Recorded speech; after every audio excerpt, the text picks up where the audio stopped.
기후도 정치도 우리 얘기니까 기후 유권자 입문파 봅캐스트. 네, 안녕하세요. 봅캐스트의 네 번째 에피소드에 오신 것을 환영합니다. 오늘은 서울만 나라냐? 지방은 기후지옥이라는 주제로 지방도시의 기후위기 취약성과 기후정의에 대해 이야기해 보려고 합니다. 이번 여름 또다시 전국적으로 폭우가 쏟아졌고 안타깝게도 19분이 목숨을 잃는 정말 슬픈 일이 발생을 했는데요. 그 중에서도 대부분의 사상자가 비수도권, 특히 경상도와 충청도에 거주하시던 분들이었습니다. 왜 이런 일들이 반복되는 걸까요? 오늘은 이 질문을 중심으로 지방도시의 구조적 취약성, 공간적 불평등, 그리고 우리가 자주 듣는 기후정의라는 키워드를 함께 이야기해 보려고 합니다. 오늘 모신 분은 이 분야에서 오랫동안 연구해 오신 고려대학교의 이건원 교수님이십니다. 교수님, 간단하게 자기소개 부탁드립니다. 네, 안녕하세요. 저는 고려대학교에서 건축과에 소속되어 있고요. 도시계획 및 기후환경계획을 가리키고 있습니다. 반갑습니다.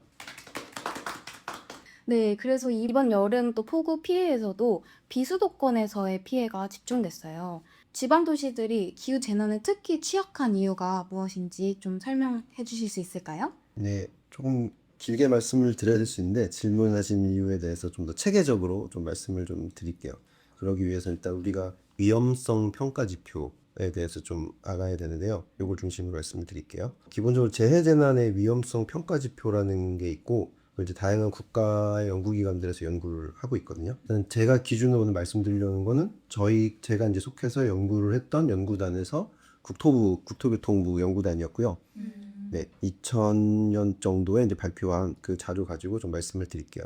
거기서 저희가 이제 위해성, 노출성, 취약성, 저감 능력 이렇게 네 가지로 지표를 이렇게 구성을 했고요. 이 위험성 지표에 더 상위 범주가 있긴 있어요. 뭐 회복 탄력성이라고 뭐 리질리언스라고 하는 것이 있는데 그거는 조금 뒤에 말씀을 좀 드리고 일단 이 위험성 평가 지표를 구성하는 네 개 지표에 대해서 좀 설명을 먼저 드리고 제가 추가 설명을 좀 드릴게요. 이 위험성을 구성하는 첫 번째가 이제 위해성인데 위해성은 말 그대로 재해 재난이 일어나는 확률이라고 보시면 돼요. 확률이라든가 크기. 그리고 이제 노출성은 인구 사회적인 측면이랑 관련이 있고요. 그러니까 소위 이제 취약계층이라고 부르는 분들의 인구의 비율이라든가 그분들이 얼마나 계신지 이런 것들이랑 이제 관련된 게 노출성. 그리고 세 번째가 취약성이라고 해서요. 재해재난이 일어났을 때 문제가 더 커지게 만드는 도시의 어떤 물리적인 환경과 관련된 것들이에요. 그래서 예를 들면 강풍이 불었을 때 건물이 뭐 노후가 되면 건물의 외벽에 있는 타일이나 이런 것들이 날아갈 수 있거든요. 뭐 그런 거라든가 또는 간판. 그리고 이제 폭우와 관련해서는 아무래도 불투수율이라고 해서 물이 흡수되는 비율이 그러니까 인공으로 이렇게 우리가 잘 알고 있는 뭐 콘크리트나 아스팔트 포장이 많이 되어 있을수록 당연히 폭우에 대해서는 이제 취약할 수밖에 없고요. 문제가 많이 생기거든요. 그런 거라든가 이제 도로의 경사도가 이제 높으면 또 역시 폭우랑도 관련이 있죠. 그래서 그런 것이 이제 취약성이랑 관련이 있고요. 그리고 이제 마지막 저감 능력은 기후와 관련된 재해 재난이 발생했을 때 그 피해를 말 그대로 경감시킬 수 있는 능력이에요. 대표적으로 뭐 배수 펌프 용량이 크다든가 뭐 무더위 쉼터의 접근성이 좋다든가 뭐 이런 것들이 있으면 상대적으로 이런 저감 능력이 좋은 곳이라고 할 수 있겠죠.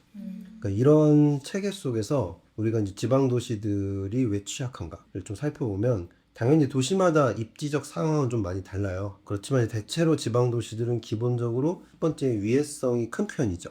왜냐하면 이제 대부분 어떤 인공 건조물보다는 자연에 둘러싸여 있는 경우가 크기 때문에 상대적으로 재해재난이 더 많이 일어날 가능성이 좀 크고요.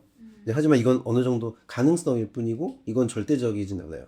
왜냐하면 수도권에 있는 도시 또는 뭐 부산 같은 도시는 대도시지만 충분히 거기도 위해성이 엄청 큰 도시죠. 해안가에 있기 때문에. 다만 이제 문제는 요것들인데 지금 말씀드리려고 하는 노출성 측면에서 지방 도시들이 고령 인구 비율이 되게 높죠.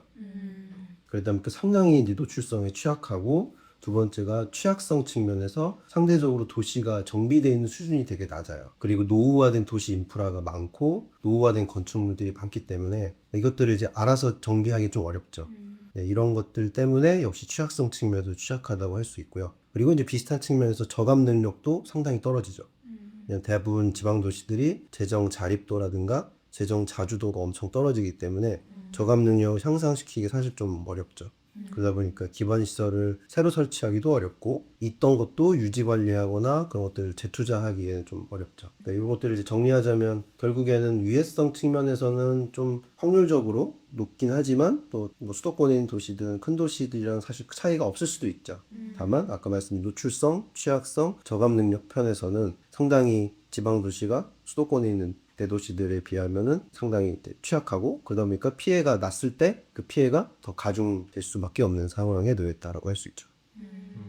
혹시 저 궁금한 게 산불도 이 똑같은 방법론으로 평가를 하나요? 맞습니다. 이거 다 기후변화에 관련된 재해재난에 대한 위험도 평가를 하는 겁니다.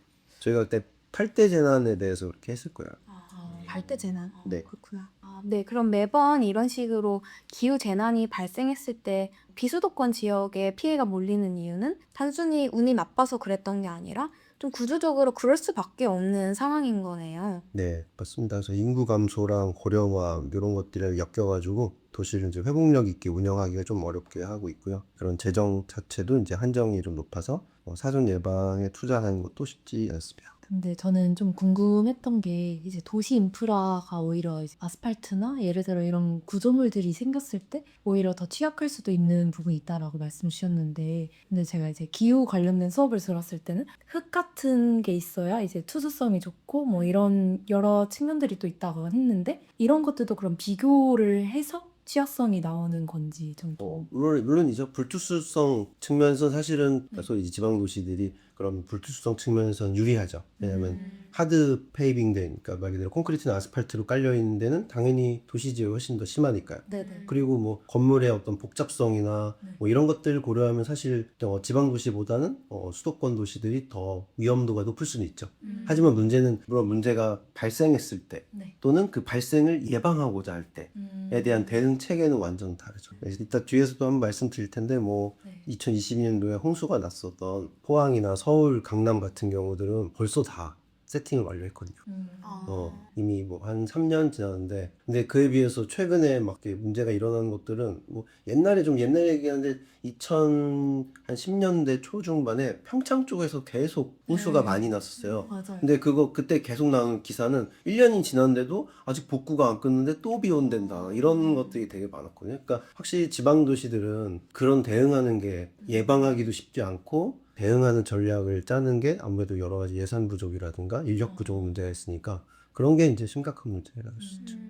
그래서 한술님 말씀 주신 것처럼 또 기본적인 세팅 값은 오히려 서울이 조금 더 불리할 수도 있겠다는 생각이 드는데 서울은 이런 재난이 발생했을 때도 그렇게 크게 인명피해가 발생하는 경우가 잘 없죠. 그래서 이런 서울과 지방 간의 기후 적응 격차 어떻게 또 설명할 수 있을지 궁금합니다. 네. 좀 전에 이제 기후 재난 재해에 대한 위험성에 대해서 말씀을 좀 드렸고요.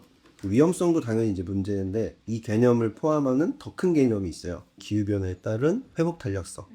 영어로 리질리언스라고 하고요. 이 측면에 대해서 우리가 좀 살펴보면 될 것 같은데 이 측면에서 보면 상황이 더 심각하긴 해요. 이 기후 회복 탄력성은 기후 변화에 따라 나타나는 다양한 재난 재해에 대한 피해를 줄이고 피해가 발생했다면 피해 이전 상황의 비슷한 수준 또는 더 나은 수준으로 좋아지게 만드는 능력이거든요. 네. 뭐 이 회복 탄력성이라는 개념이 뭐 기후나 도시에 거론되기 시작한 건 한 2015년 전후이긴 한데 실제로 의학이라든가 심리학 분야에서는 더 오래전부터 썼어요. 누군가 안 좋은 일을 겪었을 때 그 일을 겪기 전보다 더 좋은 상황 또는 비슷한 상황으로 돌아오는 능력이라고 보시면 될 것 같아요. 그래서 어려운 개념은 아닌데 도시 쪽에서 흔히 쓰는 단어는 아니죠. 어쨌건 이 기후 회복 탄력성에 대해서도 다양한 기관들이나 조직들에서 연구를 해요. 그리고 그 정의나 지표 구성도 되게 다양한데 아까 말씀드렸던 그 연구단에서 비슷하게 또 연구를 저희가 했었고 그래서 좀 거기서 정리되어 있는 걸 중심으로 말씀을 드리면 기본적으로 안정성, 그리고 적응성, 전환 능력이라고 이제 요약해서 정리를 할 수 있고요. 안정성이랑 적응성은 아까 말씀드렸던 위험성 지표랑 되게 비슷해요. 거의 포함된다고 보시면 되고 마지막에 이제 전환 능력인데 이 전환 능력이 엄청 중요해요. 기반 시설을 복구를 하기 위한 어떤 재정적인 부분, 그리고 인적인 능력, 그리고 관련 시설이나 장비에 대한 부분으로 이제 이루어지고요. 당연히 재해 당시부터 피해를 최소화하면서 복구 효율을 높이는 데 필요한 거버넌스 체계, 조직 구성이죠. 뭐 의사소통 체계, 그리고 시민 참여 정도, 의사소통 지원 시설 같은 것들도 이제 다 포괄을 해요. 그래서 상당히 큰 개념이라고 보시면 되겠고요. 실제로도 이제 많은 국제 지표들에서 이 전환 능력을 되게 중요하게 생각을 합니다. 그래서 아까 잠깐 말씀드렸던 서울이랑 포항 얘기 드렸는데 2022년도에 강남에서도 되게 크게 홍수가 났었고 그 전에도 계속 몇 번 났었죠. 그리고 포항에서도 좀 홍수가 나서 그때 아마 지하 주차장에서 이제 한 분인가 두 분이 돌아가셨죠. 예, 그런 문제가 좀 있었는데 최근에 뉴스들이 막 나오더라고요. 저도 이제 요 준비하면서 요 인터뷰 준비하면서 찾아봤는데 뭐 서울은 뭐 이미 차수비역을 다 설치했다고 그 기사는 문제를 지적하는 것보단 이렇게 준비가 잘 돼 있어요라고 하는 마치 꼭 지자체 홍보 같은 느낌이었는데 포항 같은 경우도 워낙 포항제철이 있다 보니까 거기서 투자를 되게 많이 해서 거의 뭐 1.5m에서 2m짜리 방벽을 쌓았더라고요. 아예 그냥. 그러니까 그런 거는 사실 아무 데서나 할 수는 없죠. 이렇게 대기업이나 좀 큰 도시에서나 이제 가능한 거고. 그러니까 그게 결국 전환 능력의 포인트 핵심이에요. 이 전환 능력이 이제 우리 아시는 큰 도시들은 상당히 좋고 네. 상대적으로 이제 지방 도시 소위 이제 군 단위로 갈수록 훨씬 더 안 좋아지죠. 그래서 그게 되게 중요한 문제고요. 이런 것들만 들어봐도 지방 도시가 유리하긴 좀 어렵죠. 네. 그래서 우리가 이제 지방 도시가 겪고 있는 다양한 보고서나 기사들에서 보실 수 있는 것처럼 심지어 최근에 또 인구도 줄고 또 고령화되어 가고 있고 그러다 보니까 점점 더 상황은 안 좋아지고 있고요. 여기서 인구는 단순히 주민등록 인구만 말하는 건 아니고요. 생활인구도 중요한데 생활인구도 급격하게 줄고 있어요. 그러니까 예를 들어서 뭐 서울은 인구가 지금 한 900만쯤 되는데 실제로 우리가 서울에 보시면 아시겠지만 900만만 생활한 건 아니거든요. 맞아요. 수도권에서 이제 다 들어와서 서울에 생활하시니까 뭐 많게는 한 1,500만까지도 생활을 할 수 있죠. 근데 이제 아까 말씀드렸던 이런 지방 도시들은 주민등록 인구도 주는데 생활 인구도 거의 없어요. 왜냐면 거기서 생활 잘 안 하시고 다른 거점 도시들로 가시죠. 뭐 예를 들어서 뭐 장성군이다. 그러면은 장성군 계신 분들은 광주 쪽에서 생활을 많이 하시거든요. 뭐 이런 거랑 비슷하게 보시면 될 것 같아요. 아무튼 이런 식으로 이제 다양한 측면에서 도시의 활력이 떨어지니까 세금 수입도 줄고 아까 말씀드렸던 재정 자립도나 재정 자주도도 심각하게 낮아지고 있고요. 그러다 보니까 이제 민간 활력도 떨어지고 지방 정부라도 뭔가 해야 되긴 하는데 근데 그러기도 상당히 쉽지는 않죠. 거기에다가 이제 제일 문제가 지금 말씀드리려는 건데 이 재해재난이라는 게 언제 어떻게 일어날지 몰라요. 네. 맞습니다. 그러다 보니까 이거를 사실 투자라고 하기에는 이미 편안이 너무 많잖아요. 네. 도시들은. 그러니까 이거를 투자하기가 되게 어려워요. 그러니까 난색을 표하실 수밖에 없고 여기서 이제 언제 어떻게 일어날지도 모르는이라는 부분을 조금 기억을 해주시면 제가 나중에 뒤에 또 말씀드릴 때 도움이 될 것 같아요. 이거 좀 기억해 주시면 좋겠고요. 어쨌건 다시 이야기로 돌아오면 기후재난이나 기후재해 그리고 기후적응 이야기로 시작을 했지만 결국엔 이제 수도권과 지방 또는 거점과 지방 간의 격차에 대한 문제인 거예요. 결국엔. 이런 격차가 점점 벌어지고 있는 상황일까요? 네, 그렇죠. 지금처럼 만약에 그대로 두면 훨씬 더 심각해지겠죠. 뭐 잘 아시겠지만 이런 불평등이 반복돼서 시민들에게 지방은 살기도 위험하구나. 불편할 뿐 아니라 살기까지 위험하구나. 이래버리면 사실 점점 더 그런 이주나 쇠퇴를 가속화시킬 수밖에 없죠. 결국엔 돈이 없어서라고 저는 들리거든요. 그게 참 정말 근본적인 문제부터 해결을 해야 되는 상황인 것 같습니다. 뭐 단순히 지금 뭐 일회성으로 어떻게든 기금을 마련을 해서 돈을 때려붓는다고 해결되는 문제도 아니고 거의 모든 지역에서 겪고 있는 문제이니까 참 어렵네요. 그래서 결국 이런 논의들이 큰 단위에서 봤을 때 결국 기후 정의라는 개념이랑 이어지는 것 같은데요. 요즘은 이제 뭐 뉴스나 뭐 어떤 발간물 등에서도 굉장히 많이 보이고 있는 단어인데요. 기후 정의 정확히 어떤 개념인가요? 근데 기후정의에 대해서 좀 설명을 드리면 아까 말씀드린 대로 여러 기관들에서도 기후정의에 대해서 정의를 내리고 있어요. 근데 그거 뭐 검토하기 좀 복잡하고 사실 제일 쉬운 거는 우리가 법에다 아예 이걸 명시를 해놨어요. 그래서 이 법 중심으로 좀 설명을 드릴게요. 소위 탄소중립 기본법이라고 부르고 플레임은 되게 긴데 기후위기 대응을 위한 탄소중립 녹색성장 기본법 뭐 이렇게 네. 대부분 법들이 다 그렇답니다. 엄청 길어요. 그래서 여기 2조에 보면 이제 정의 부분이 있고요. 기후 정의에 대해서 정의를 내리고 있는데 제가 이 핵심만 좀 뽑아서 말씀드리면 첫 번째로 기후 변화의 책임이 사회 계층별로 다르다는 걸 인정한다. 그리고 두 번째는 위기 극복을 위한 의사결정 과정에 사람들이 고르게 참여해야 한다. 그리고 세 번째로 이 책임에 따라서 필요한 부담과 이익을 공정하게 배분함으로써 사회, 경제, 세대 간 평등이 보장되게 한다. 이게 사실 기후정의가 갖고 있는 되게 중요한 의미들이라고 할 수 있을 것 같아요. 네. 그래서 요 기후정의 말고도 추가로 또 참고해 주셨으면 좋겠는 게 그 바로 밑에 또 정의되어 있는 게 정의로운 전환이라고요. 이것도 사실 요즘 되게 많이 네. 여기저기서 쓰이고 있는 단어입니다. 실제로 이것도 되게 기후정의랑 비슷한 방향을 지향하고 있는 개념이고요. 이 개념은 결국 기후위기와 탄소중립 사회로 전환하는 과정에서 직간접적으로 피해가 발생할 수 있다는 점을 인정하고 있고요. 그 피해 당사자 역시 지역, 우리가 다루고 있는 지방도시들부터 산업노동자, 농민, 소상공인, 그리고 더 나아가 취약계층까지를 다 그 대상으로 정의하고 있어요. 정리하자면 이들의 피해를 사회적으로 분담해야 된다. 그래서 아까 말씀하셨던 돈의 문제를 그들만의 문제로 치부하지 말고 네. 사회 전체, 어떻게 보면 우리나라 전체 또는 전 인류가 네. 여기에 좀 힘을 쏟아야 된다. 뭐 이런 개념이라고 이해하시면 될 것 같아요. 그래서 이 개념에서 나오는 이 지역이란 단어가 이제 오늘 주제와도 연결되고 상당히 중요한 부분이고요. 제가 조금 길게 공간에 대해서 좀 말씀을 좀 드릴게요. 이 공간이라는 게 뭐 제 전공 분야이기도 하고, 좁게는 도시 공간 또는 뭐 국토 공간 같은 걸 말하기도 하고요. 넓게 보면 뭐 그냥 우리가 이렇게 앉아 있는 이런 공간들도 공간이라고 할 수 있죠. 네. 그래서 사실 건축학에서도 그렇고 제가 이제 전공한 도시계획에서도 그렇고 어쨌든 근원적으로 저희가 다루는 건 이 공간이에요. 공간이 참 재미난 게 어떤 특성이 있냐면 사람들은 공간 그러면 한자도 그렇고 이렇게 빈 공간이잖아요. 그죠? 빌공자에 사이간자거든요. 네. 말 그대로 이렇게 어떤 사이 공간이에요. 그걸 이제 우리는 공간이라고 부르는데 이것만 보면 사실 되게 거기 안에 불평등이 있다고 이런 생각이 들 수 있는데 공간 속에 사실 불평등이 존재하거든요. 공간에 이제 사람이나 사물이 딱 배치되는 그 순간부터 차이가 만들어져요. 뭐 쉽게 하나 예를 들면 교실 상상해 보시면 선생님이 이제 앞에 계시고 학생들이 쭉 앉잖아요. 네. 누가 어디 앉냐도 사실 되게 그렇죠. 차이가 많이 생겨요. 보통 제 기억이 맞다면 보통 공부를 열심히 하는 애들은 대부분 선생님 앞에 한 세 번째 줄까지 쪼르륵 모였던 것 같고 맨 뒤에 있는 학생들은 이제 별로 관심이 없는 수준이 있죠. 또는 뭐 어디는 선생님한테 좀 졸더라도 잘 걸리는 데가 있고 그렇죠. 또 어디 잘 안 걸리는 데가 있죠. 어디가 명당이고 이런 것처럼. 불평등이 생기네. 네. 거기서 약간 차이가 만들어지는데 문제는 이 차이가 어떤 가치랑 연결되는 그 순간부터 순수하게 이제 다르다라는 걸 넘어서죠. 그래서 또 다른 예를 하나 드리면 뭐 우리가 가게를 새로 오픈할 때 그 가게 위치가 좋아라고 이렇게 얘기를 하거든요. 네. 결국 이 뜻은 공간적으로 시의성도 좋고 접근성도 좋다는 뜻이고요. 그럼 다시 말하면 그 가게 매출로 연결이 되죠.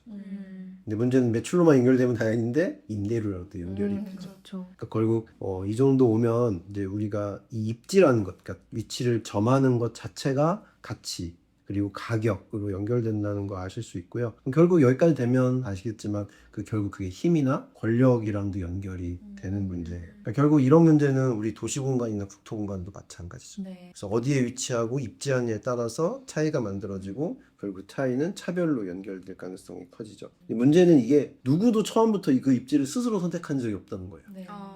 내가 선택했으면 그래 내 잘못이지 이렇게 하면 되는데 그냥 던져진 거잖아요. 우리는 인간은 던져진 존재처럼 태어났더니 난 거기 거주하고 있어 그런 거죠. 뭐 말 그대로 내가 부모님 선택 못하는 것처럼 내가 태생적으로 공간의 입지를 선택할 수 없고 결국 그것처럼 사회경제적인 차이, 공간적인 차이를 갖게 되는 거죠. 그 때문에 우리가 이제 공간의 문제는 지금까지 뭐 문화적 접근성이 도시마다 차이가 난다. 뭐 의료나 교육 접근성이 도시마다 차이가 난다라고 논의를 했는데 이제 더 나아가서 기후위기나 기후변화 시대에서는 이 차이가 더 커지게 되고 이게 이제 개인이나 특정 집단이 이걸 바꿀 수가 없어요. 네. 나 혼자 아무리 노력해도 이 어려움을 극복하기 쉽지 않은 것처럼 내 가족 전체나 내가 속한 집단들의 이것들을 다 바꾸는 것과 노력의 크기가 전혀 달라지죠. 그래서 이 공간에서 되게 중요한 개념 중에 하나가 뭐 경제학에서도 많이 다루는 개념인데 외부 효과. 이 외부 효과야말로 공간에서 되게 많이 등장하는 이슈예요. 저희가 제일 많이 다루는 이슈 중에 하나고 뭐 대표적인 외부 효과 경제학 책에서 교과서에서 할 때 양봉업자랑 과수원 이런 거 들잖아요. 그래서 양봉업자가 잘해서 소득이 늘어난 게 아니잖아요. 네. 그냥 과수원이 생겼기 때문에 늘어난 거고 그렇다고 해서 과수원 주인한테 갑자기 가서 감사하다고 선물을 줘도 좀 이상하게 생각하겠죠. 네. 네, 그런 현상인데 도시 공간이나 국토부에서 되게 많이 나타나요. 그러다 보니까 뭐 대표적으로 국방군 나라들이 문제를 다 일으켰는데 결국 그 기후위기 피해는 적도 부근의 나라들이 되게 많이 받고 있는 것처럼 그렇다고 해서 적도 부근의 국가들이 국방군이 나라고 돈 내라고 하기 좀 애매한 것처럼 실제로 그게 얼마나 피해를 줬고 그게 또 얼마나 가치로 환산될 수 있는지 이런 것도 사실은 물론 이제 환경경제학 전공하신 교수님들이 또 그런 걸 열심히 연구하시지만 네. 쉽지는 않죠. 그런 것들이 강력한 부정적 외부 효과죠. 그러니까 그저 나는 내가 태어난 곳에 살고 있을 뿐인데 그것 때문에 나의 교육 접근성, 문화 접근성 뭐 차이가 나도 억울한데 기후위기에 의한 위험도까지 이제 결정이 되고 이걸 이제 상당히 바꾸기가 어렵다면 뭐 개인으로서는 상당히 억울한 문제가 될 수 있죠. 그 때문에 아까 말씀드린 대로 커뮤니티나 우리 사회 또 인류 전체가 이 부분에 대해서 좀 책임을 지고 이 전환에 들어가는 비용을 좀 분담해야 할 필요가 있다는 거죠. 네, 맞습니다. 그래서 이 문제를 해결하기 위해서는 지방도시 입장에서도 단순히 기반 시설만 늘리는 게 아니라 좀 도시 계획 그리고 기획 자체를 바꿔야 될 것 같다는 생각이 드는데요. 네, 맞습니다. 뭐 예를 들어서 도시계획과 이제 기후 적응 전략을 함께 짜야 되고요. 당연히 이 과정에 지역 주민들의 참여랑 의견 수렴이 필요하죠. 그래서 뭐 2018년에는 이제 국토교통부랑 이제 어떻게 보면 이제 대부분 이제 기후 변화에 관련된 부분들을 다루는 환경부랑 같이 보통 계획을 각자 수립했어요. 옛날엔 국토부는 국토부대로 수립하고 환경부 환경부대로 수립했는데 2018년도에 최소한 우리 이 계획을 수립하는 기간을 좀 맞추자. 그러니까 쉽게 얘기하면 뭐 국토부에서는 도시계획이나 국토계획 수립할 때 뭐 2000년부터 2020년까지를 이렇게 계획을 수립하면 환경부는 2010에서 30년 이렇게 수립을 하는 거예요. 그러니까 이게 안 맞는 거죠, 이렇게. 그러니까 적어도 우리 다른 건 몰라도 일단 그 기간만이라도 맞추자. 그게 이제 시작이었죠. 그래서 그렇게 해서 하나하나 좀 만들어가고 있는 중인데 아직까지 뭐 충분히 만족스럽진 않지만 어쨌든 노력은 하고 있어요. 그러니까 이런 식으로 좀 근원적인 계획 수립의 시점, 뭐 범위 최근에 제가 듣기로는 관련 공무원들도 몇 분씩 이렇게 교환하시는 걸로 알고 이해도를 높여야 된다고 뭐 그것도 되게 잘하고 있다고 생각해요. 네, 그런 것들이 좀 근원적인 부분들이 서로에 대한 이해 뭐 이런 것들까지도 좀 많이 고쳐 나가야 되죠. 되게 중요한 포인트라고 생각되는 게 사실 기후변화 하면은 저희가 이제 국가와 국가 간의 선진국과 뭐 개발도상국 간의 그런 거버넌스적인 측면에서 이제 이야기를 많이 하는데 저도 사실 우리나라 안에서의 문제도 심각하다라고 생각을 했거든요. 감축에 대해서는 이야기가 많이 나오는데 특히 적응이나 뭐 취약성이나 이런 부분은 잘 들여다보지 못하는 게 많았기 때문에 그래서 그런 측면에서 저도 되게 좋은 것 같습니다. 다른 타 부서와 좀 맞춰서 하면은 이렇게 이런 기후 적응을 고려하는 도시 계획이 시작된 지 얼마 안 된 거죠? 발전이 많이 안 된 거죠? 그쵸. 이제 거의 초기 단계라고 보시면 되고, 제가 그래서 몇 안 되는 연구자라고 보시면 돼요. 그러니까 쉽게 얘기하면 환경을 전공하신 분들이 이런 기후변화나 도시와의 관계 이런 걸 보는 분들은 꽤 계세요. 근데 저처럼 이제 건축이나 도시를 전공한 분들이 환경까지 고려한 도시계획과 건축계획을 하기 시작한 건 정말 얼마 안 됐고, 몇 분은 안 계세요. 앞으로 정말 좀 빠르게 많이 발전이 되면 좋겠네요. 열심히 해야죠. 네, 봅캐스트 네 번째 에피소드 서울만 나라냐? 지방은 기후지옥 1부는 여기서 마무리하도록 하겠습니다. 2부에서 만나요.